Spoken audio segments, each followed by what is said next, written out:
In real life, we often measure people by their power, position, or reputation, forgetting that everyone carries unseen struggles. This story reminds us that true humanity appears in moments of empathy, when someone chooses to understand instead of judge. A simple act of inclusion can break walls that money, fear, or authority cannot. By recognizing others' needs and meeting them with respect, we create connections that transform lives and reveal the real meaning of strength. The November rain pelted against the windows of the small Brooklyn cafe as Ginho Park ducked inside. His designer suit darkened with moisture. Behind him, two massive bodyguards attempted to follow, their presence immediately shifting the warm atmosphere to one of tension. Customers, hunched over their laptops, glanced up nervously. Mothers pulled their children closer, and the elderly man reading his newspaper folded it with trembling hands. Jinho raised his hand sharply, gesturing for his men to wait outside. They hesitated, leaving him unprotected, went against every protocol, but the ice in his eyes brooked no argument. For 20 years, Jinho had ruled the Korean underworld in New York, with calculated precision and ruthless efficiency. His empire stretched from Flushing to Fort Lee, built on fear and respect in equal measure. But today, he simply wanted coffee. Normal, ordinary coffee. Ordered like any other person in this city, he'd made his kingdom. The rival Yakuza surveillance team, tracking his movements, could wait. His afternoon meetings about territory disputes could wait. Everything could wait for just one moment of normalcy. At the counter, a young cashier with multiple piercings and faded pink hair greeted him with practiced cheer that faltered when she took in his expensive watch and the subtle bulge of his shoulder holster. "What can I get you?" she asked, her voice climbing higher. Jinho opened his mouth from habit, then closed it, his jaw tightening. The familiar frustration rose in his chest. The same feeling that had haunted him since that night 40 years ago, when rival gang members had crushed his leaving him with only silence where his voice should be. He pointed at the menu board, then at the image of a simple black coffee. "Which one?" The cashier leaned forward, squinting. "We have like 12 different roasts." Jinho pulled out his phone, typing quickly. But the cashier had already turned to grab a cup, misunderstanding his gesture. He tapped the counter sharply, making her jump. Other customers began to stare. A woman whispered to her companion. Someone discreetly moved toward the door. His fingers moved frantically, pointing at different items, trying to indicate size, type, temperature. The cashier's confusion morphed into impatience, then something close to fear. "Sir, I can't understand what you want." Maybe if you could. Just the familiar rage built in his chest. In his world, no one dared to not understand him. One gesture could end careers, lives, dynasties. Yet here he stood, defeated by a simple coffee order, reduced to a pantomime that meant nothing. "Excuse me?" A woman appeared beside him, African American, early 30s, wearing the same cafe uniform, but with her apron already folded over her arm, clearly just finishing her shift. Maya had been wiping down the espresso machine when she noticed the interaction, recognizing the universal frustration of communication. Barriers from years of watching her younger brother navigate the hearing world. Her hands moved fluidly as she signed, "How can I help you?" Jinho's entire body stilled. His eyes widened, searching her face for mockery or pity, but finding only patient professionalism. Slowly, his hands rose. His signing was different Korean sign language. Not American, but similar enough. "Coffee, black, large, please." Maya's face lit up with understanding. She turned to her coworker, translating smoothly, then faced Jinho again. "Would you like room for cream?" she signed, her movements slightly exaggerated to bridge the language gap. For the first time in decades, Jinho felt seen not as a threat or a curiosity, but simply as a man who wanted coffee. His hands trembled slightly as he signed back, "No thank you." As she rang up his order, Maya signed, "I'm here most mornings, if you need anything." Walking out past his bewildered bodyguards, Jinho carried more than just coffee. He carried the foreign, almost forgotten feeling of being human, The fluorescent lights of the 24-hour diner buzzed like angry wasps at 3 a.m., casting harsh shadows across Jinho's angular face. He'd been in Chicago for 3 weeks, lying low while his lawyers handled the federal investigation back in New York. 3 weeks of hotel rooms and paranoia, of conducting business through encrypted messages and trusted lieutenants. Tonight, insomnia and hunger had driven him from his safe house to this grimy establishment on the South Side, where his Armani suit stood out like blood on snow. The night shift consisted of a cook, half asleep at the grill, and a young black woman wiping down tables with mechanical precision. Jinho slid into a corner booth, his back to the wall. Old habits. When the waitress approached, he saw her exhaustion in the slight drag of her feet, the way she gripped her pen like an anchor.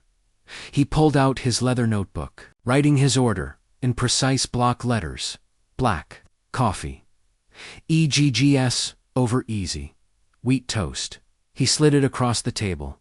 The waitress, her name, tag, read Maya, squinted at the paper. You want wheat toast? She spoke slowly, as if he might be foreign. And eggs. Oh, you want them cooked? Jinho tapped the paper harder, underlining over easy with sharp movements. His jaw clenched. In New York, his written words moved millions of dollars, ordered executions, brokered peace between warring families. Here, they couldn't even get him breakfast. Sir, I don't, Maya started, then stopped. Something in his eyes, perhaps the frustration that went beyond language barriers. She'd seen it before, in her daughter's face, when the world refused to understand.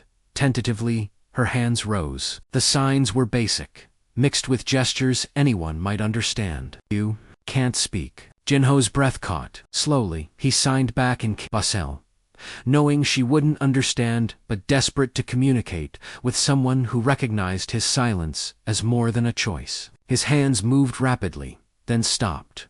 Seeing her confusion, Maya pulled out her phone, typing quickly into a translation app, showing him the screen. I'm learning ASL. My daughter is deaf. Can we try? For the next hour, they built a bridge between languages. Maya would sign in ASL, Jinho would respond in KSL, and they'd use her phone to translate the gaps. She brought his order, without him having to write another word. Why so late? Maya signed during a lull, her movements still clumsy but earnest. Jinho hesitated, then typed, business, complicated. She laughed a sound that seemed to surprise them both. Everything's complicated at 3 a.m. He began returning nightly. Maya would practice her ASL homework while he ate, and he found himself correcting her form, teaching her efficiency of movement. She shared stories of her daughter, Aisha, only 4 years old, but already fluent in a language Maya was struggling to learn. I worked 3 jobs, she signed one night, exhaustion making her movements sloppy. Daycare won't take her. They say they're not equipped. Private school for deaf kids costs more than I make in 6 months. Jinho watched her hands shake as she signed about the custody battle. Her ex-husband, a lawyer, was using her night shifts against her, painting her as an absent mother. He says, Aisha needs stability. Says I can't provide it. 3 weeks later, Jinho sat in a courtroom, his hands steady as he signed his testimony. The interpreter's voice carried his words. I have observed, Ms. Williams, create an environment of inclusion and understanding in the most unlikely place. She transforms spaces with her compassion. The judge leaned forward. And what is your profession, Mr. Park? Jinho's hands moved deliberately. I am a businessman, learning that true strength comes from lifting others up, not keeping them down. As Maya kept custody and gained a business partner, Jinho discovered that vulnerability, signed in open court, carried more power than any threat, whispered in darkness. Asterisk, asterisk.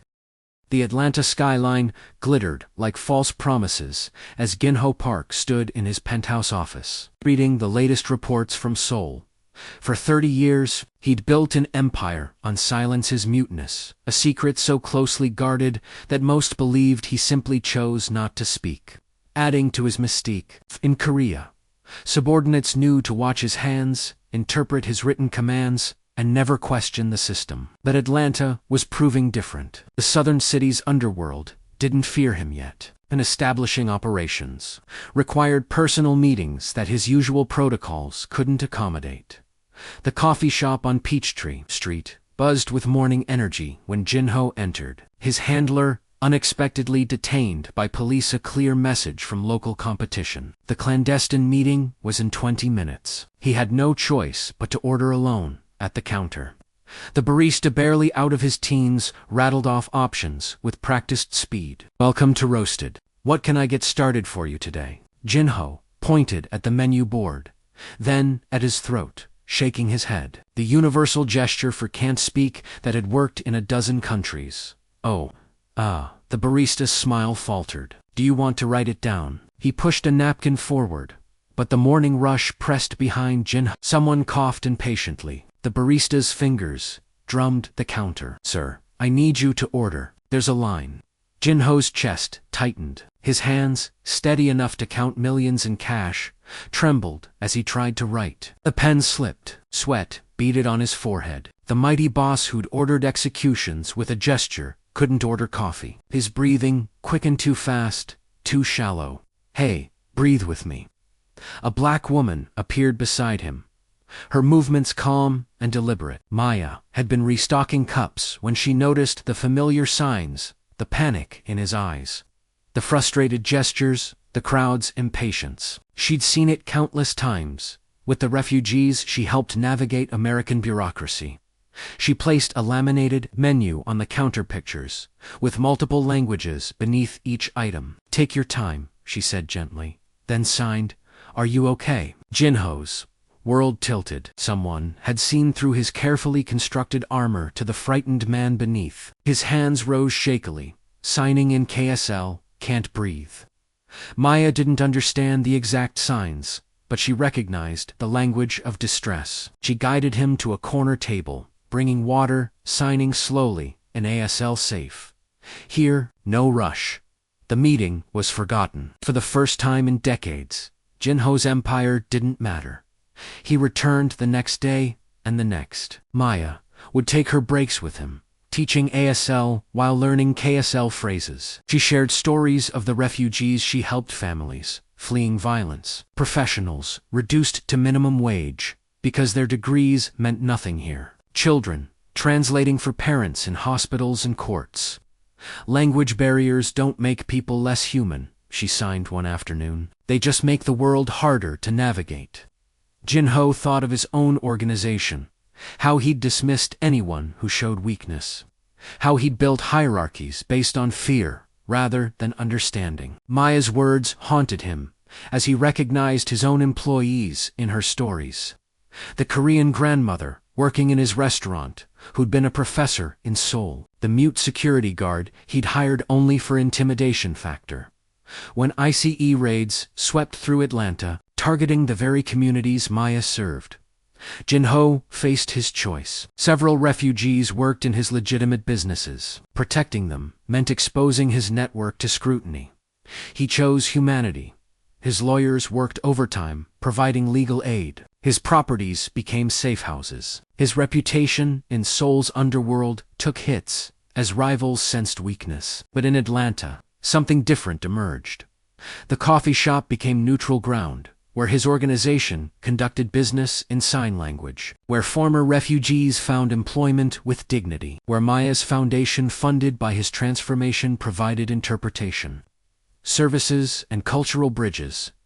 Jinho discovered that true power wasn't in being feared, but in being understood, not in standing above others, but in lifting them up. His empire evolved from shadow to light, one sign at a time.